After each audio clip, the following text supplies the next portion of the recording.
Salutations, respected viewers. So this video is about Hope Hicks and her white lies. Well, Miss Hicks is departing the White House, and maybe I should call it the White Lie House. I'm not quite sure when she's going to leave. They haven't set a date for her departure. Hope Hicks testified before Congress and said that she lied on President Trump's behalf. Shocker. Who would have thought it? A member of Team Trump saying something false. Well, I'm staggered, shocked and stunned. So she resigned from her position the day after she testified before this congressional committee. And the White House released a statement saying that the timing was purely coincidental. Was that another white lie? And this had been on her mind for some weeks.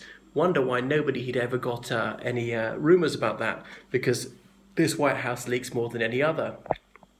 So Miss Hicks was asked whether Trump had ever instructed her to lie. She didn't answer that question. She left the room to consult with her lawyers and then came back and refused to clarify whether Trump had ordered her to lie or not. Now, that is affirmative silence.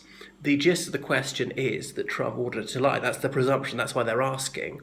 So if Trump had not told her to lie, then she would have said, he did not tell me to lie. There can only be one possible explanation why she's not exonerating him, and that is that he did tell her to lie, and she doesn't want to perjure herself, because it would be a crime to lie to Congress like that. If he was innocent, then she would say so. She wants to protect her boss, but she also doesn't wish to incriminate herself. So that's why she refuses to answer that question.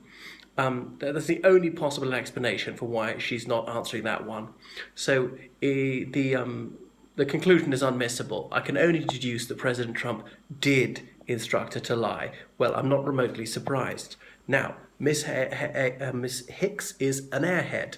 Nothing wrong with that. She's also drop-dead gorgeous. This communications director said she had no words to congratulate President Trump for giving her this position. So that's it. By her own admission, the communication director is inarticulate.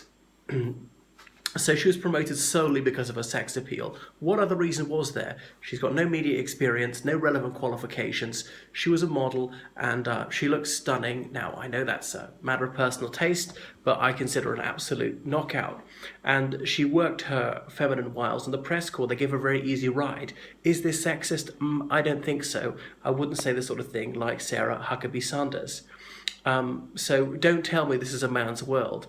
No man, no matter how good looking, even yours truly, would be able to have the press corps going weak at the knees over his looks. And yes, there are plenty of female journalists, including in the Washington press corps, going to these White House press conferences. So she's grossly incompetent, and now she's lasted longer than several of her predecessors put together.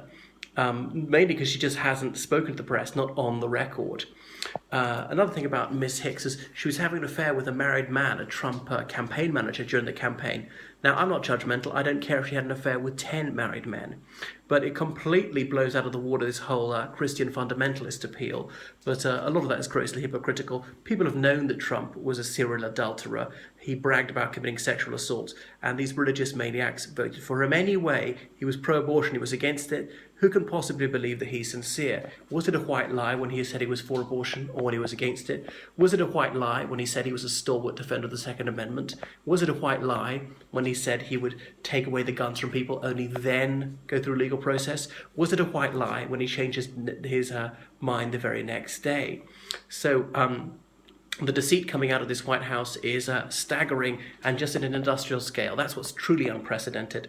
Well, I'll miss Miss Hicks. Certainly like looking at a photo, having an affair with Rob Porter, who was accused by both of his ex-wives of beating them up. Miss Hicks does have terrible taste in men.